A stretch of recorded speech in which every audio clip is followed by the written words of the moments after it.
Hey, good morning. Good morning. Thanks for all attending. Appreciate it. Welcome.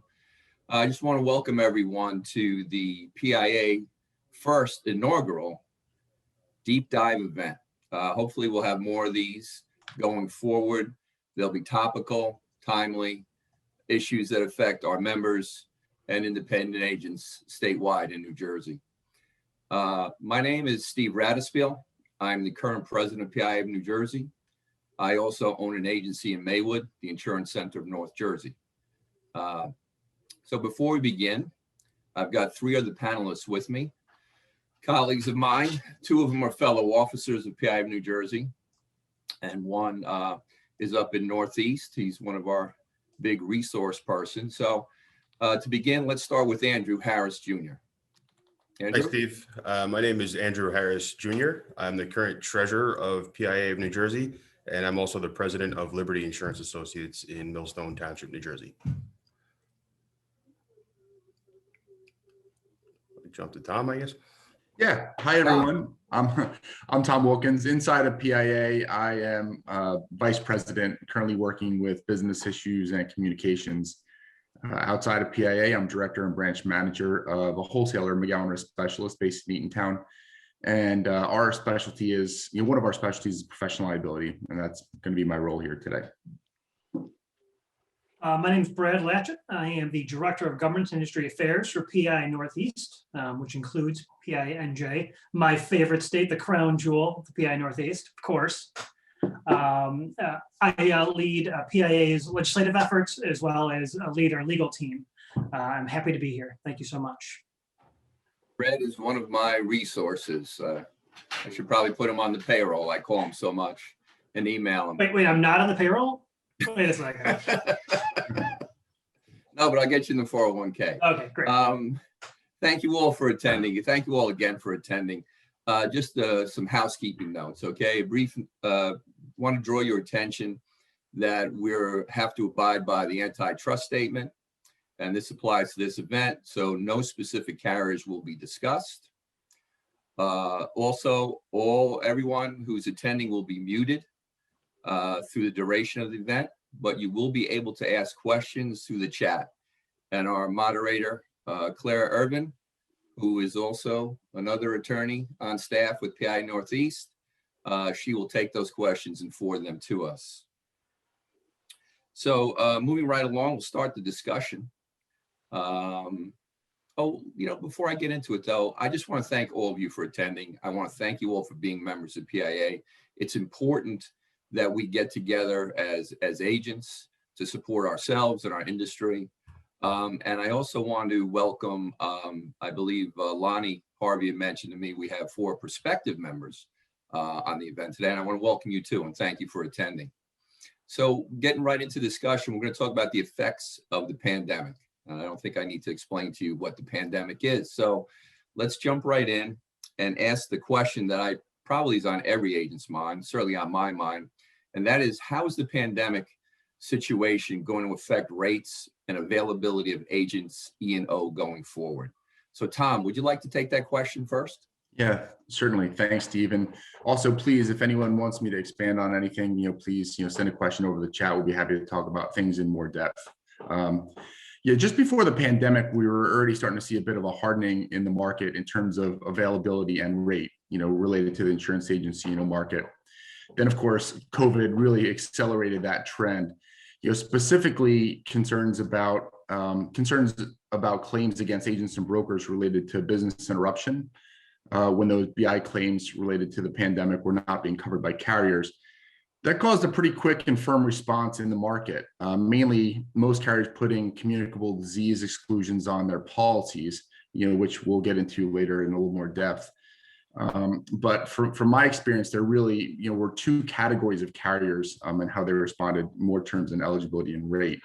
Those carriers that were already aggressively pricing and targeting insurance agency accounts, we started to see some of those carriers exit the market or pulling back on certain subclasses within the market. And then some of those other aggressive markets, instead of exiting, we're trying to get rate up to upwards of 40%, in their rates at renewals. The carriers that were more traditionally I guess, even keeled in their approach to underwriting, that have been in the business, a long time, weathered most storms. For those carriers, we're now seeing on average probably about a 10 to 15% rate increase for your traditional P&C agent, mom and pop, independent agent. And then when you get into certain specialty agencies, people that might specialize in aviation or other areas of particular risk, and also MGUs, MGAs, those providing TPA services, we're on average, I say we'd probably be seeing about 25% rate increases right now. That's something. 25%, scary. So let's segue into this. What are some of the emerging E&O exposures for independent agents due to the pandemic, related issues and the current virtual work environment? I know a lot of us have employees that are working remotely still. I mean, today marks the 1 year that my agency, we sent everybody home. So, we've been working in this environment. It's pretty scary. Andrew, you got any thoughts on that? Any comments?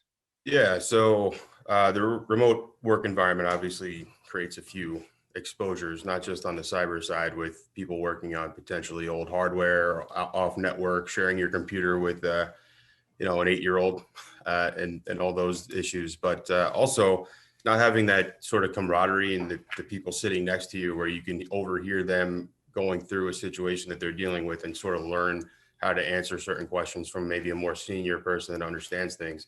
And now we have maybe some younger staff members who are answering questions. And then even along that line, the types of questions that we're answering now are not typical ones. We're in a traditional year, we're going to be answering the same type of question over and over again as we do ad nauseum.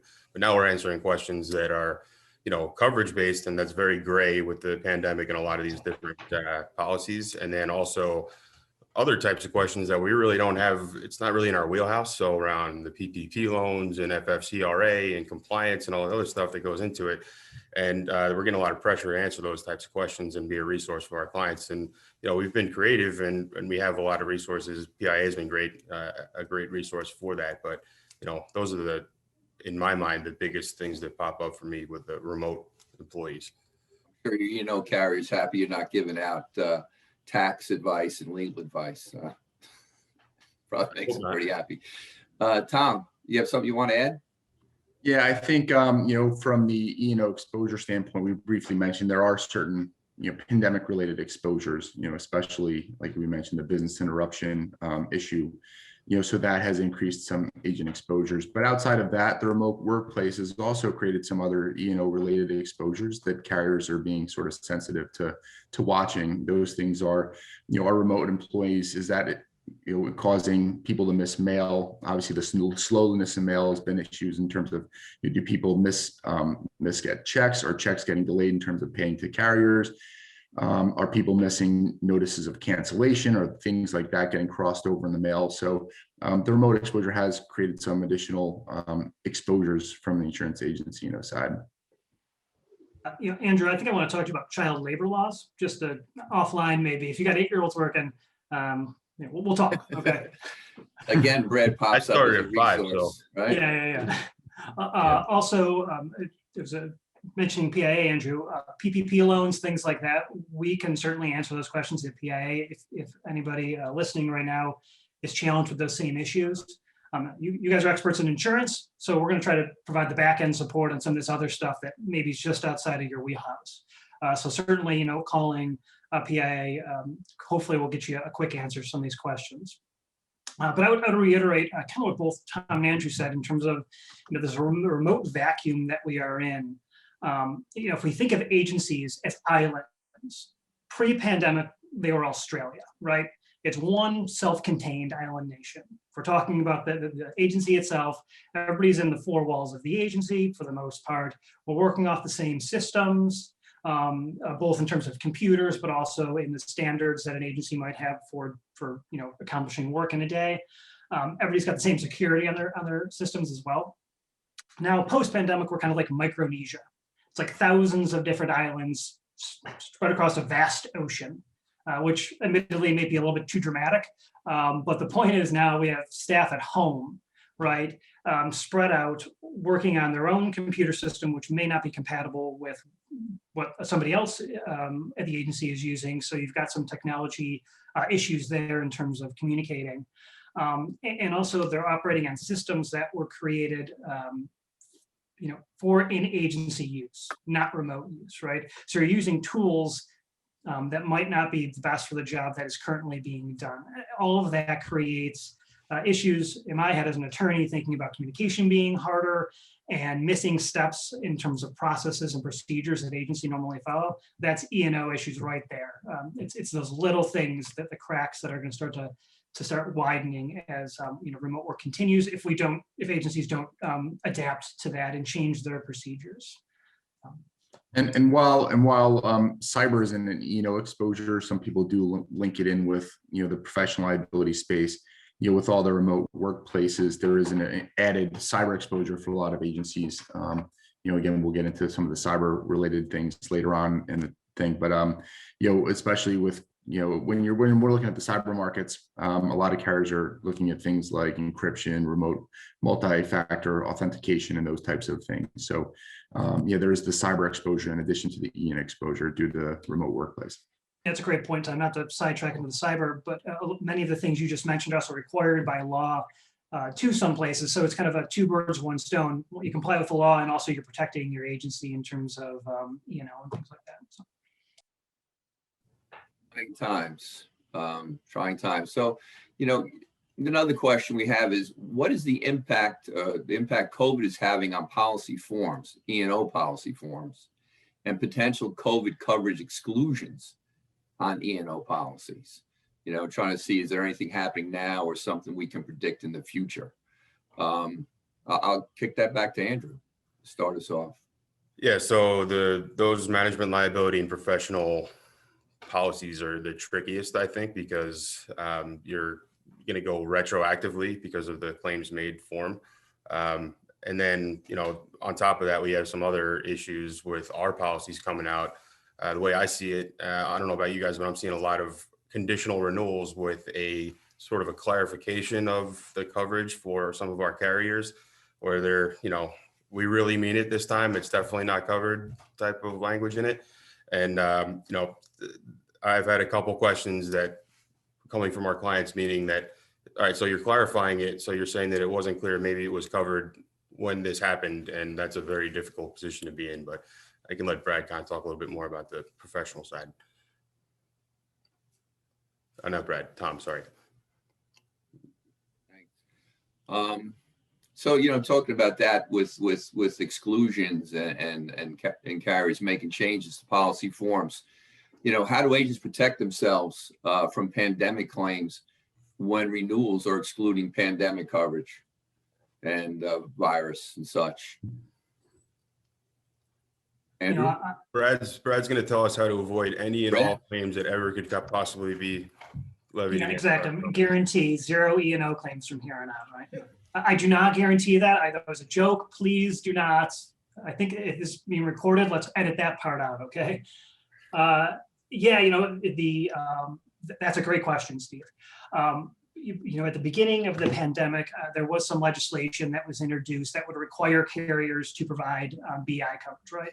That got a lot of press, but didn't get much traction in the legislature. I think rightly so. It was a kind of a knee-jerk reaction, and perhaps wouldn't have been as helpful as people think, right? But there is legislation that is now moving. I fully expect it to become law that would require carriers to provide a disclosure to policyholders whether the policy covers pandemic-related BI issues. So that passed the Assembly in October, 72-0. I would expect a similar result in the Senate. So I think that is a great a tool that agents will be able to utilize. The legislation is great because the insurer has to create the disclosure. Have to send the disclosure, excuse me. Dobie is the one creating it. So really the producers don't have to do anything, and we'll get this additional shield because the client is going to be on notice that their policy either does or, spoiler alert, will not cover BI. So I think that's going to be a really important piece of legislation in terms of E&O shield, and something that we're supporting and trying to push through the legislature as well. And that's similar to the notification, I guess, on homeowners policies about the no flood coverage? Yeah, and that one came after Sandy, and we were integral in that process as well, that one-page summary. So it tends to be after a catastrophe, there is a response, especially in insurance, because insurance is everywhere. So I think that is certainly one of the responses we'll see, one that'll be helpful for agents at least.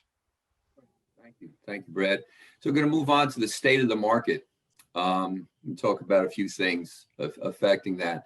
So has there been an increase in E&O claims brought against agents during the past 12 months? If so, is there one particular area or agency operation, workflow, or processes that stand out? I can take that one. Thanks, Tom. First of all, from a cyber standpoint, there have been an increase in claims. Yes, with insurance agents and then with other businesses as well. So there's definitely been an significant increase in cyber claims.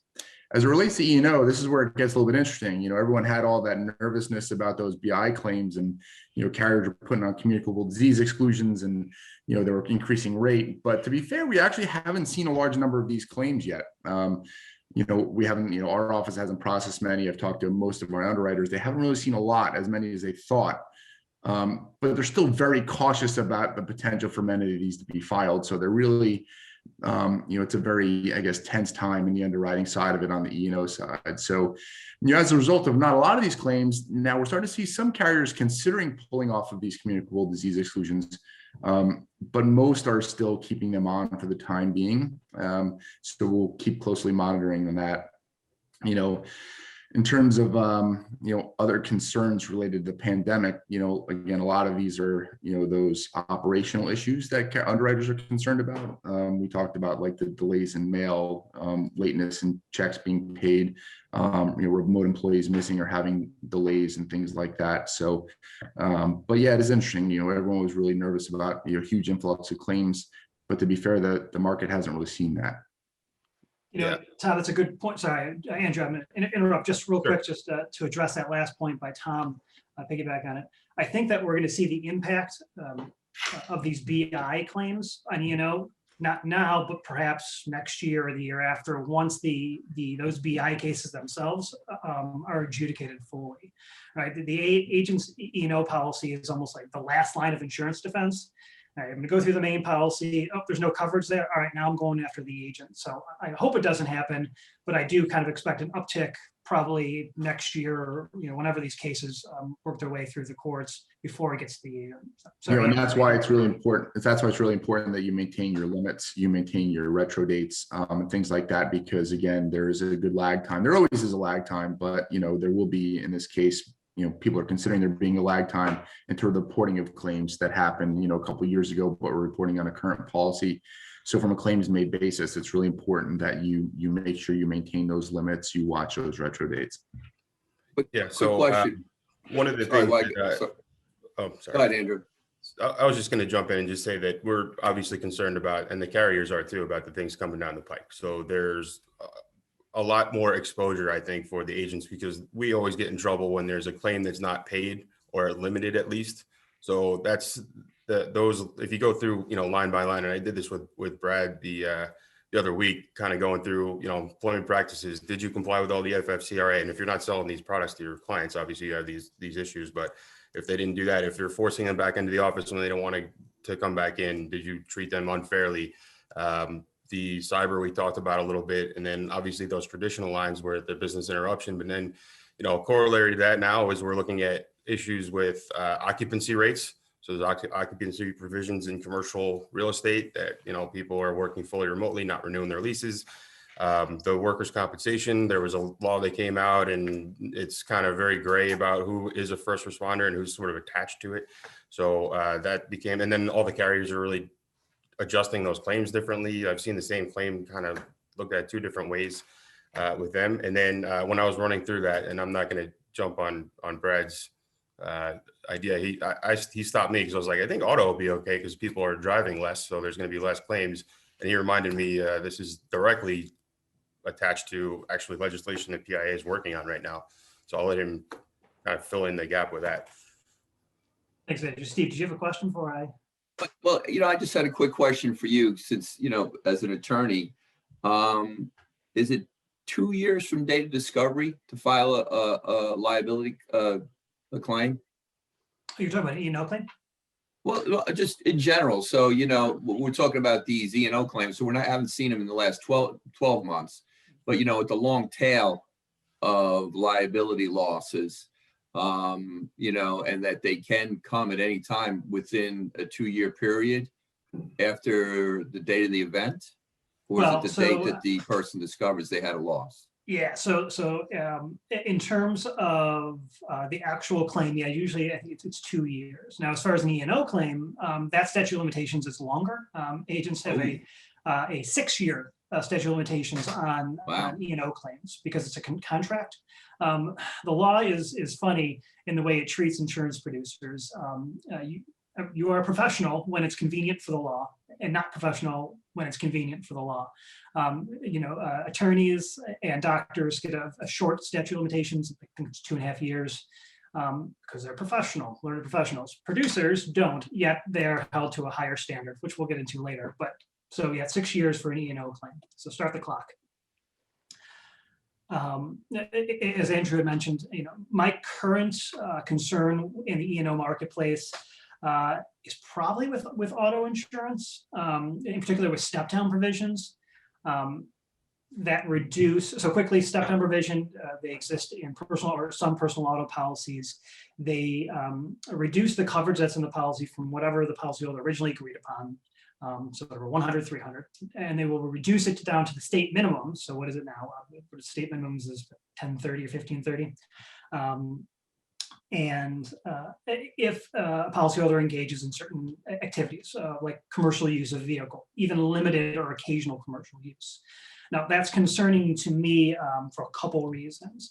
Prior to the pandemic, right, I think we were seeing more usage of commercial use of a private vehicle, personal vehicle, because of the rise of the gig economy. And I'm not just talking about Uber or Lyft, but also your, you know, DoorDashes and things like that, right?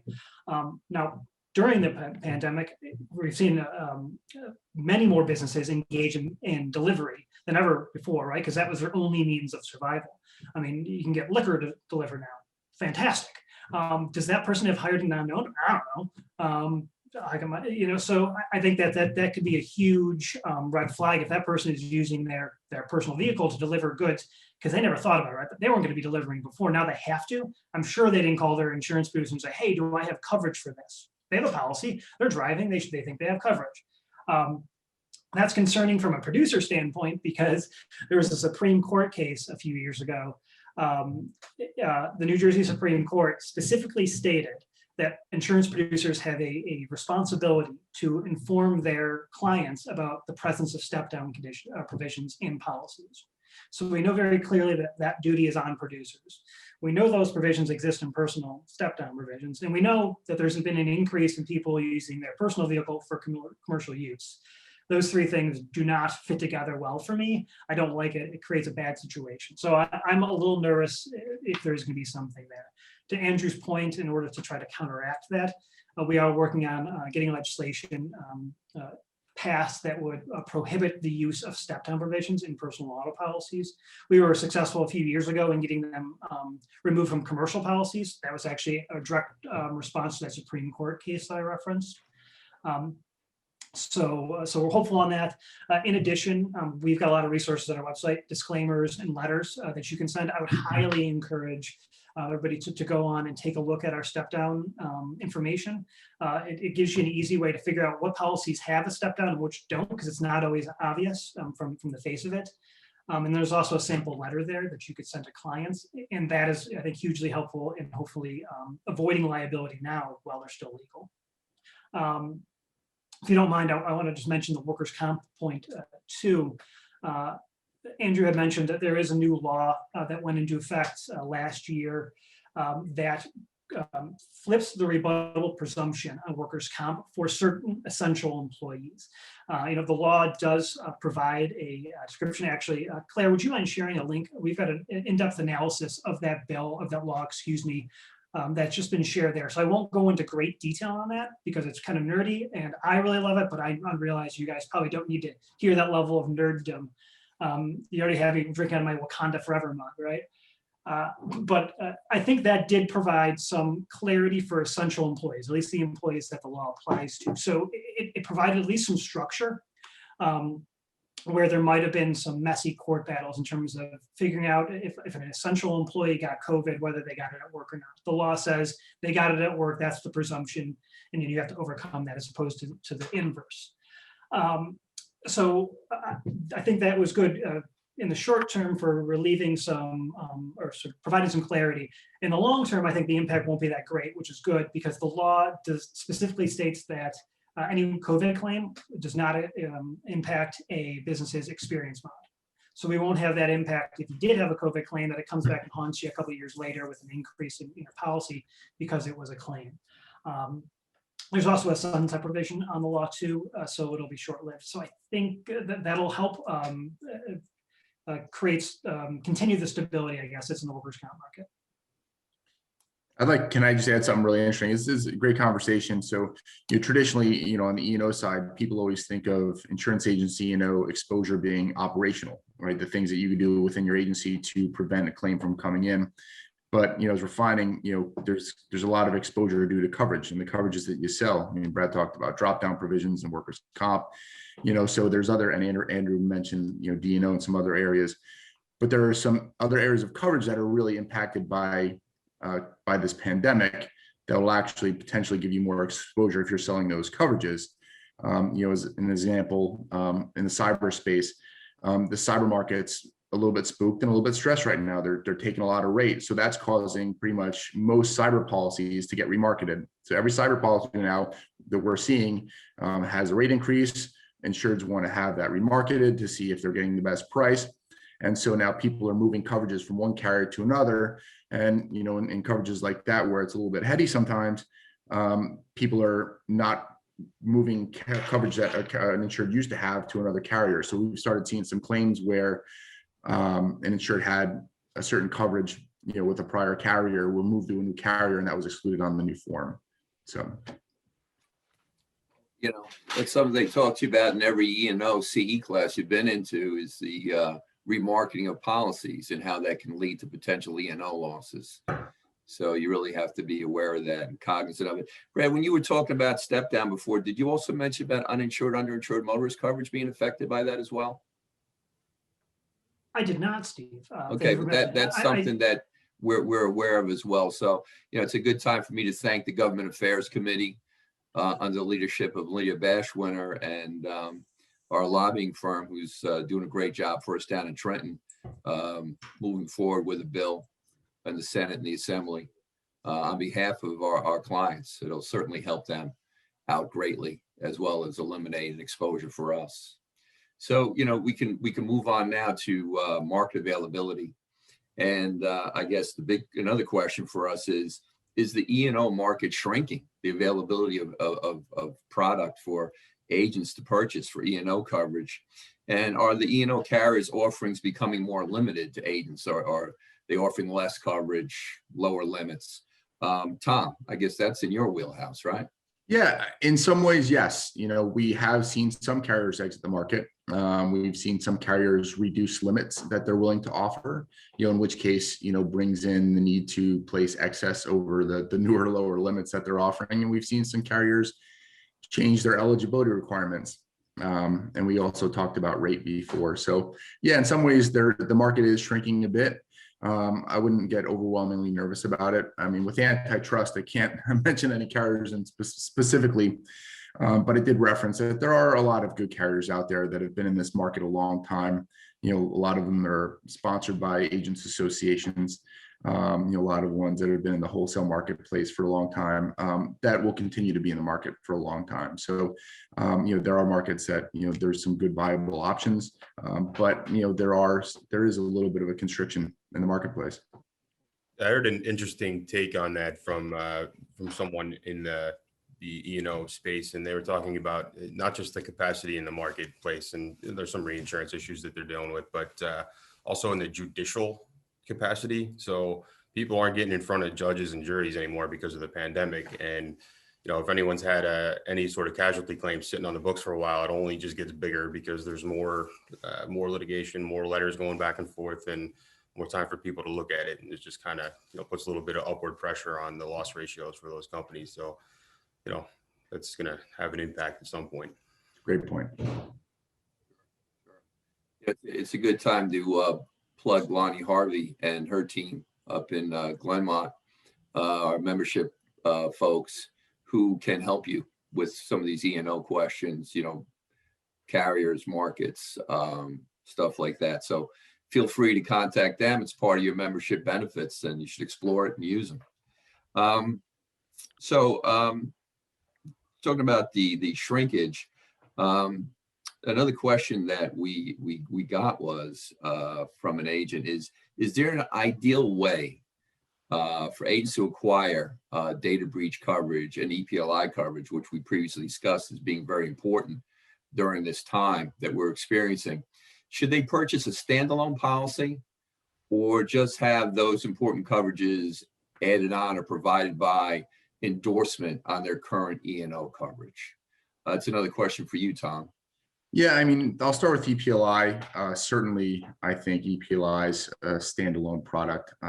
If there were any coverages that were available via rider endorsement on an insurance agency no policy, 100% think an agent or an insured would be more well served to having a standalone EPLI policy. And on the cyber side, well, some actually, let me say, most right now carriers are offering some sort of a sublimited extension or rider onto their insurance agency policy, and that can provide some cover. We still find again that the monoline policies provide a greater advantage.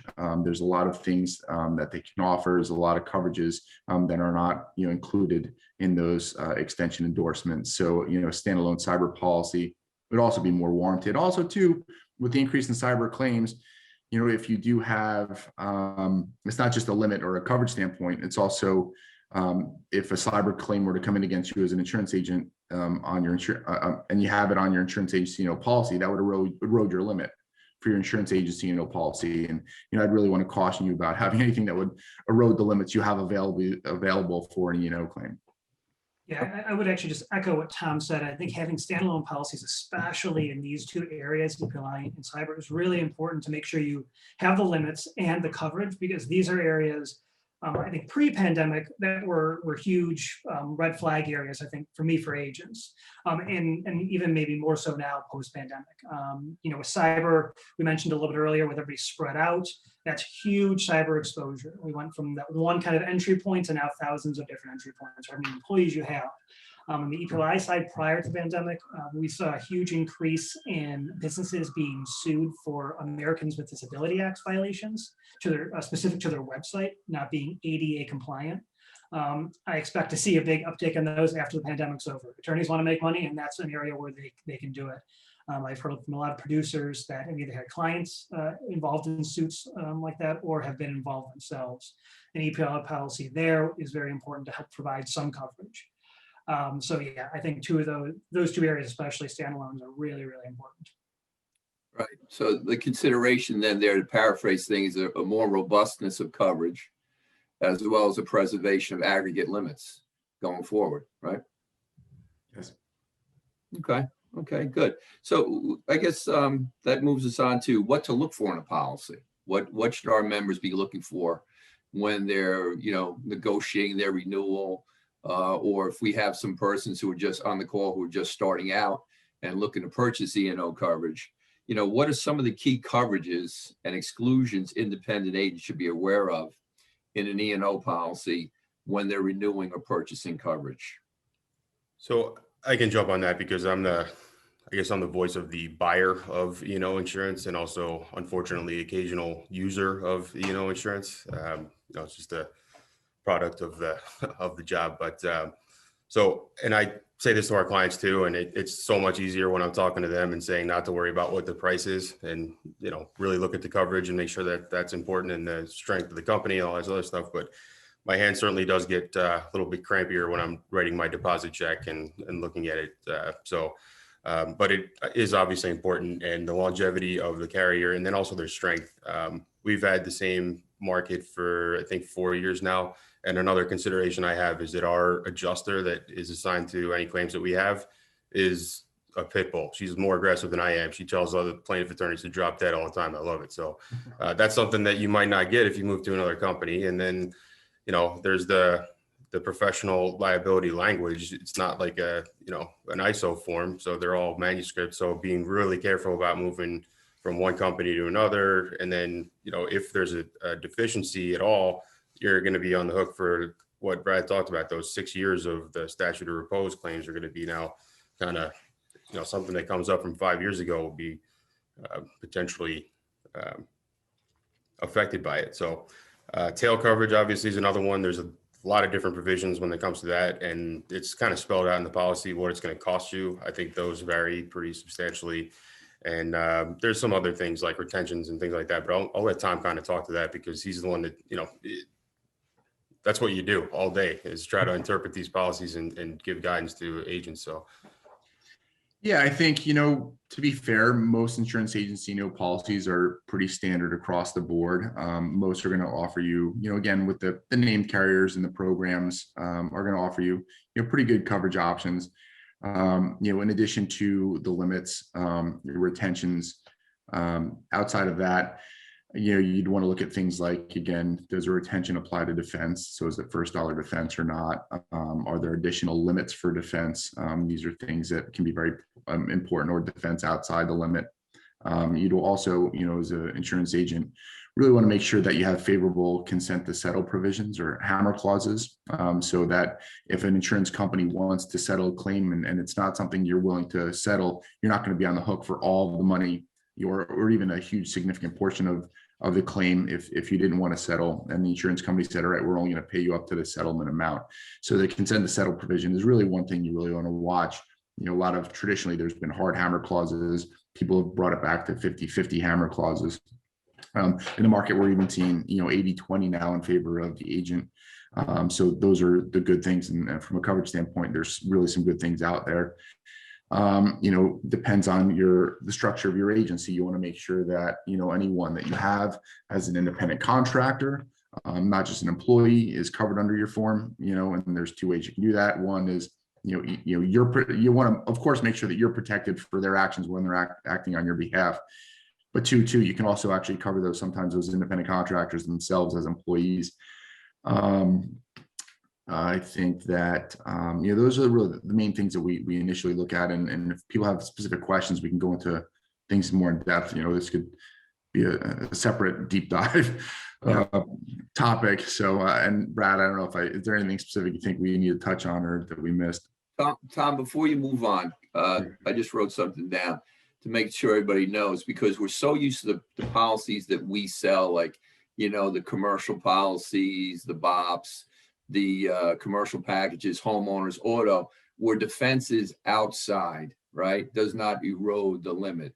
Defense inside, though, can erode your liability limit. Is that correct? Yeah, that is correct. So, you know, the standard form usually, you know, in a lot of ways, in a lot of professional liability policies is that, yes, the defense will erode your overall limit. So what we see now mostly in insurance agency, you know, there are two different options on that, where there's an additional limit for defense in addition to the indemnity limit, or it's just complete defense outside. You know, they'll cover defense, you know, as high as it goes, you know, outside of the indemnity.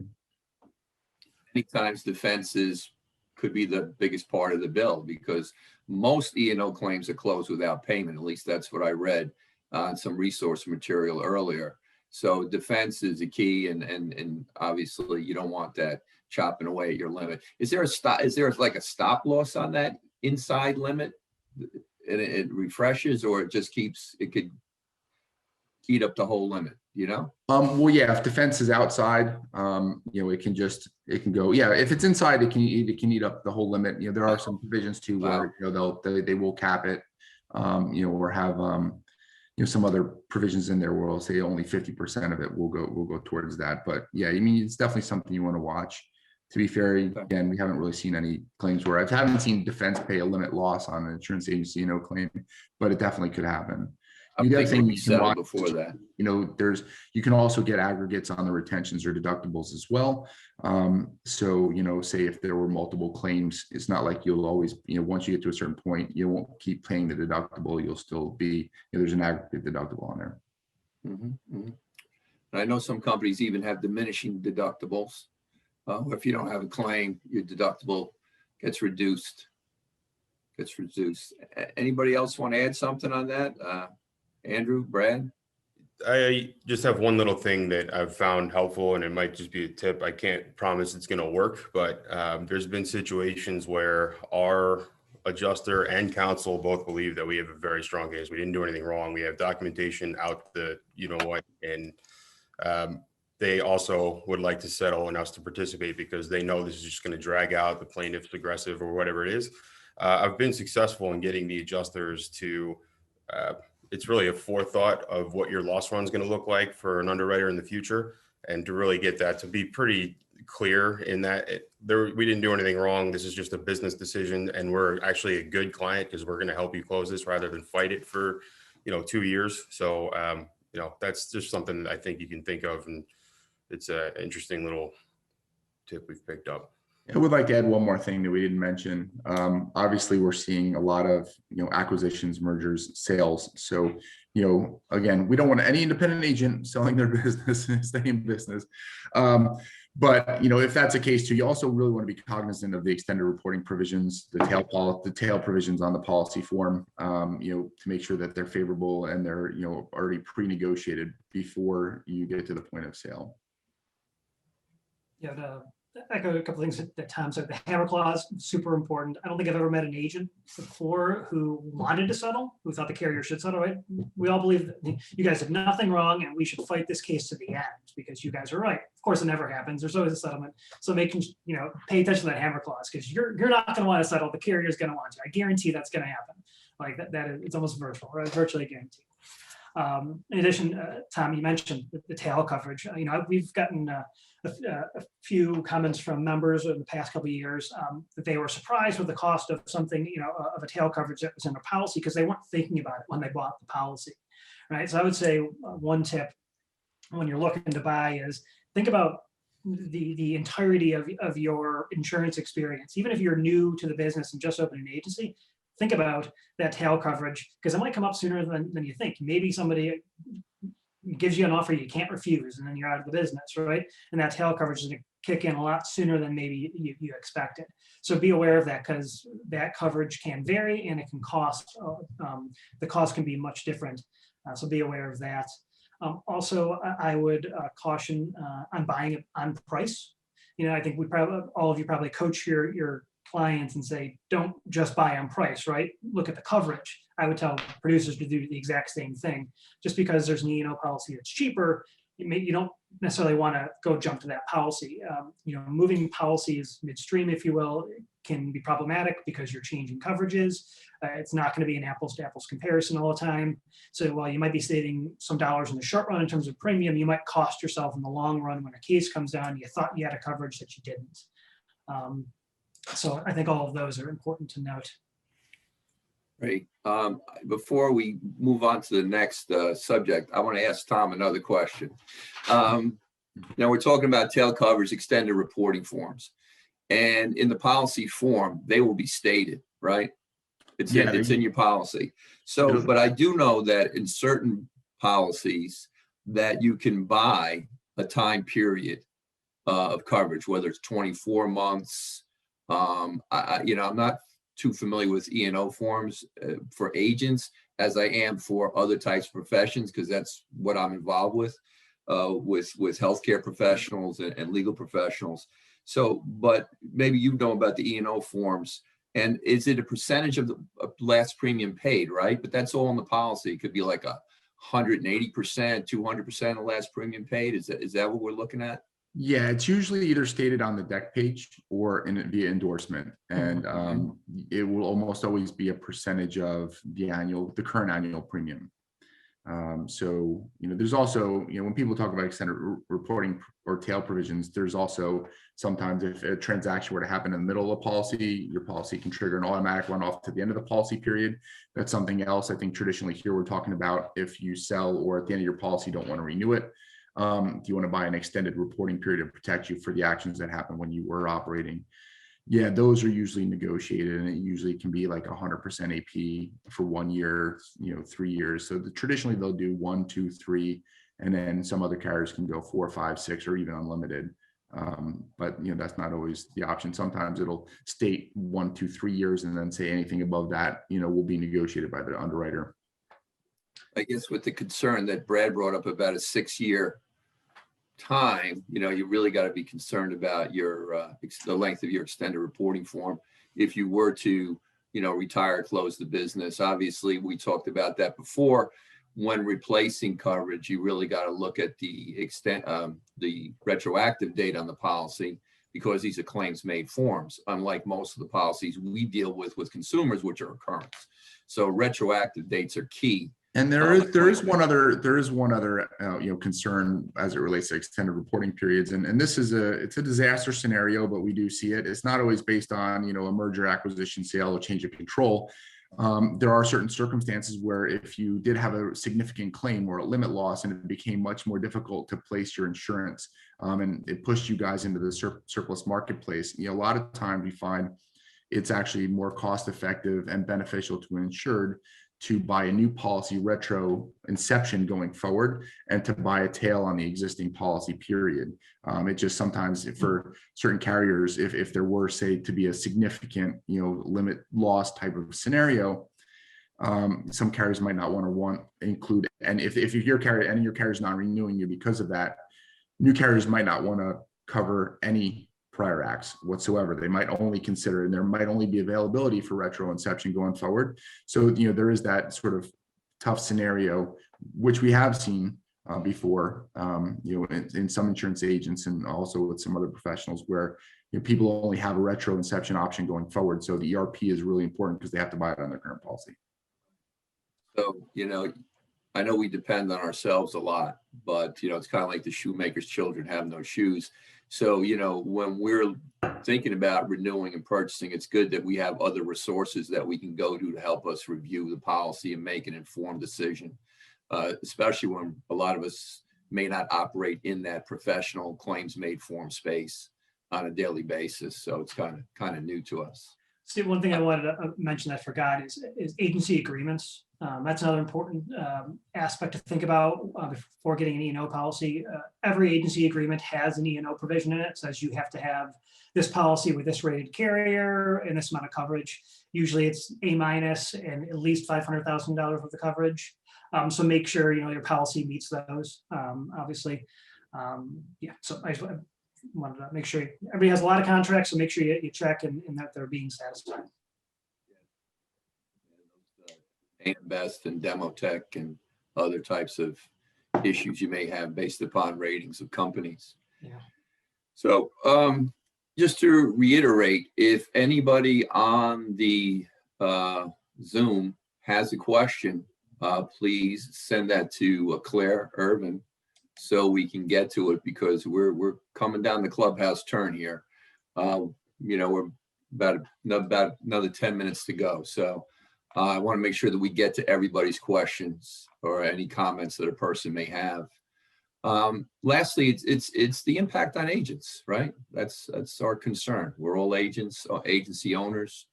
It's a big budget item for many of us, I know that comparatively with other professions, we pay a pretty penny for coverage. So, what are some of the best practices, procedures, processes we as agents can implement or incorporate in our agency to protect us from E&O claims going down the road? And Brad, what do you think? I have no idea, Steve. Besides turn the lights off and locking the door. Yeah, exactly. Go into a different profession, maybe. No, it's every agency is different, right? But I would say that a universal is you want to create standard practices and procedures, whatever those might be, create them. That helps, I think, in two major ways. One is the uniformity, right? If you're doing the same thing the same way every time, then you're doing the same thing the same way every time, right? Which is great. You don't want to have that variance because that's when issues come up. In addition, if you've built your practices and procedures enough, they end up running themselves, which is hugely important in a remote environment that we're in right now. Whereas, and hopefully those good practices and procedures are helping you maintain good, I guess, E&O compliance, if you will, because everybody's been used to doing them for so long, they're just going on autopilot and running. So if you have bad practices, though, the inverse is true. They're going to break, and there's going to be a lot of holes in which there could be some issues. So I think that's really important. Agency management systems have the ability to do this in terms of creating the procedures, tracking producers or employees in what they're doing, making sure they're inputting the right information into the system, so you can track client communications, and this person got this letter and that person got that letter and they received it this time and that time. So when a conflict does arise, you can go back into your system and say, okay, we sent them a letter on March 17th at 11:30. So that I think is important. A lot of carriers are including risk management services within the policy. So utilizing that in terms of helping your agency avoid a claim is helpful. It's a free resource, use it, just like PIA. PIA is a resource, use it. We also have a lot of resources in terms of helping you figure out what policies, procedures to put in place in your agency. Documentation is key. I mentioned a little bit with the agency management system. But if you have a client who doesn't want a coverage, make sure you have a sign off that says they don't want that coverage, right? Usually agents don't get sued for providing too much coverage, unless you're Andrew Harris.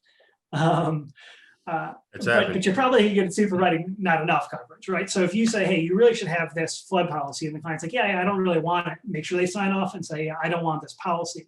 And then the longer that, the older that sign off is, the less protection to provide you. So make sure you're offering that coverage again. If it's not the next year, then the year after that, right? Because if you have a sign off from 15 years ago and you rely on that when you go to court and say, yeah, they said they didn't want flood insurance 15 years ago. Clients be like, well, I would have gotten it now. I didn't think about it. It was 15, So make sure you check in with your client periodically, even if you do have that sign off, and do it in writing as well. That's important. So you can show here, we let them know that they could have had this policy, but they didn't. That can help save a lot of headaches down the road. I mean, Brad, that in our previous discussion, we covered most of those, procedures, office procedures and regulations and stuff that you guys want to go over just to make sure that you're doing things consistently. There's just two specifically that I wanted to mention that I don't think we've mentioned before. We have seen some issues where agents complete applications or sign applications for insureds. So just want to make sure that you're always cautious about how you complete an application and make sure your insured signs it. And then two is disclosure of this. We have seen those. And then also disclosures of fees that you're charging to policies. Just make sure you're always clear and you have proper disclosure of any type of fee that you're going to be charging any of your insureds. Great point, Tom. Brad will help you with that question. There's some other things. So Brad talked a little bit about those like checklists and standardization, and that can be challenging. Even when I first started, it was a little easier. Now that checklist is getting, it's front and back page, and you need binoculars to read the font because there's so much I got to cram on that piece of paper. So we're sort of trying to standardize and go by industry. So a contractor is different from an attorney, is different from a wholesaler, that type of thing, and then have a specific checklist for that type of industry. And then to that point, with your management systems, making sure that you're tracking those SIC code, NAICS codes, zip codes, and have your email addresses for all your clients so that you can segment relevant topics to your customers based on what they do, because it's really difficult to do mass mailings for something that might not be relevant for 50% of your clients. Right. So if you can get close in something that really affects, again, contractors or something like that, you can send an email out specifically to them. And then if something happens, at least you have something to point to that said, hey, we notified you about this. And, most of the systems nowadays can track, open and, you know, if it was sent, when it was sent, when it was read, that type of thing. So it's I think that's going to be where best practices move to. So starting a program inside your office that starts making sure that we capture that data is important. While we're on the subject, we do have a question from one of the participants on the call. And this is a subject that I'm familiar with, but I'd like to hear Brad's answer to that. What is the duty of a broker? And I'm assuming it's a broker, not an agent, because there's two different, I believe, duties here. To an insured when a policy cancels due to non-payment of premium.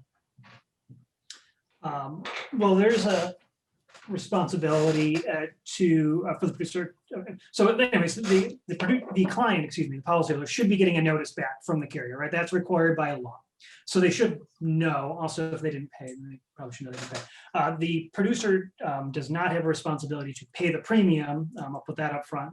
Don't do that.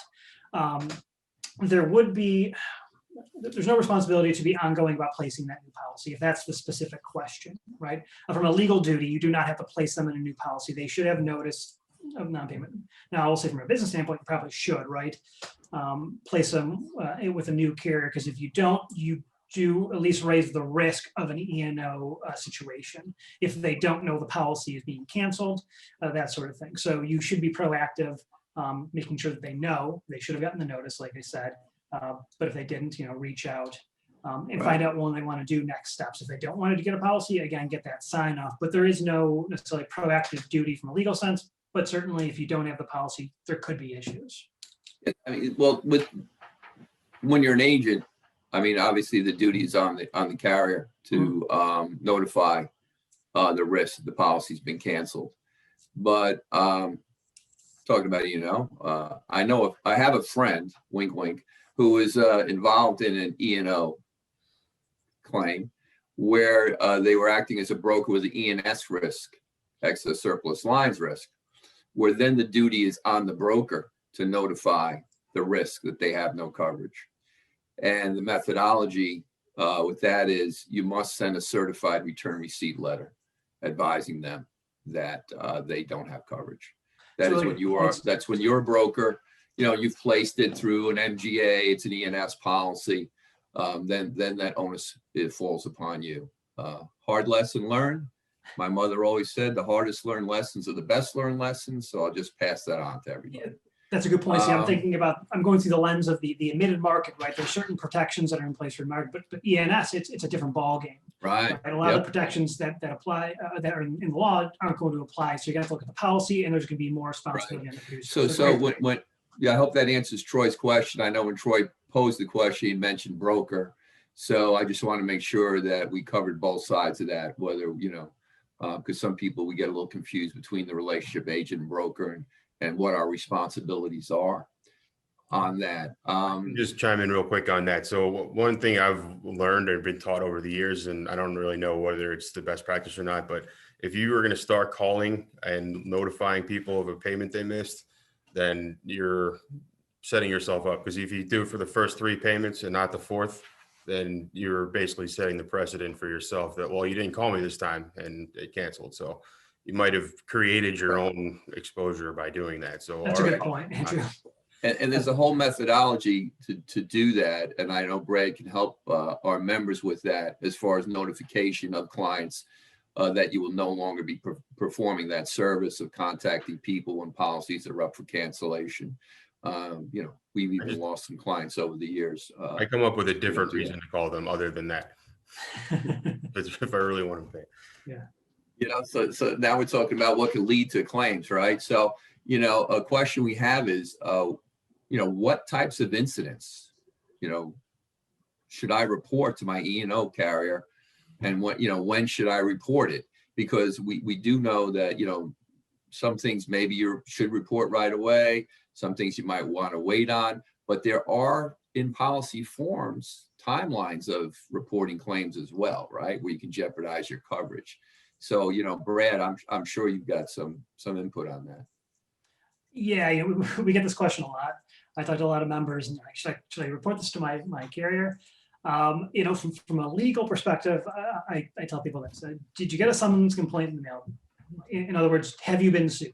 If the answer is yes, then you should absolutely notify your carrier. If you have a high, if you think it's a high likelihood of happening, like somebody called you and said, "Yeah, I'm suing you," then notify your carrier. If something just happened and you think something more, it'll turn into something larger and there might be a suit, I would say that's probably too early. Let things play out a little bit. But certainly you want to be, you don't want to be too cavalier about it. I would say you want to be more cautious on it. So when in doubt, notify your carrier, because you want to make sure you have that coverage in place. You don't want to get dinged for late notice. But you don't have to hurry if you're just getting wind of something. Right. So I mean, if you obviously get a summons and complaint, you're served, or you get a letter of representation, you need to report that right away. But something that you may be aware of that could possibly lead to a claim. I mean, do some of the companies though, is it no harm, no foul, Tom? I mean, you can, like for information purposes, or only to let them know, or anytime you call them up, you've filed the claim. You know anything about that? Yeah, no, there are risk management services where you can sort of mention things, and it's not initially reported as a claim. So we do make phone calls to the underwriters, because agents make phone calls to us, but no one wants to put anything in writing, and so sometimes you work on things in that respect. But you just got to be careful about missing the disclosure of something too. And we do see on renewal applications sometimes things pop up there that hadn't been reported in the past. But yeah, you'd like to try and report things as quickly as possible, and you also just want to make sure that you do take care of from a severability of the application standpoint. If you ever were to answer that there weren't any issues that could give rise to a claim on an application, and it turns out in discovery that you did know of it and you're aware of it, then you might prevent yourself from being covered for that claim going forward. So that's really when you're completing an application and you're answering those questions, you have to, I guess, take extra care to how you want to answer those. Mm-hmm. Yeah, that's a question that every agent loves to get is, should I report this? Because you have to you kind of just did by telling me, because I have to, notify the carrier due to my contract. But there's other things to consider also. So Again, that's why I guess we use the resource center. And this might segue to another piece of legislation that we worked on in the past. But why does E&O seem like it's such a big issue for insurance agents in New Jersey compared to other agents in other states? Premiums, coverage issues, restrictions. What do you think? Andrew, you got an opinion on that? I have a very strong opinion on that, actually. Yes. You may or may not know that PIA took a pretty healthy swing at the duty of care standard that's in the state of New Jersey. And it's a fiduciary standard that we're held to.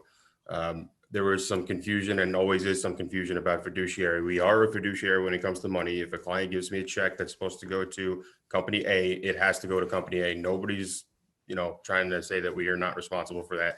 But from a liability perspective, we're considered a fiduciary, and that's a standard with how much movement there could be in a policy. It's almost an impossible standard to be held to, because you're supposed to have known virtually everything that's going on in one of your clients' lives or businesses or whatever else is going on, or have asked about it, and there's just so many things out there that it's virtually impossible to kind of keep up with. So we've taken like I said, a healthy swing at trying to bring that standard down to an ordinary standard of care. And I guess I could ask Brad to kind of elaborate on that, because he's the attorney on the panel, so he can walk through the actual legislation and what we tried to accomplish, and sort of compare maybe New Jersey with New York, for instance.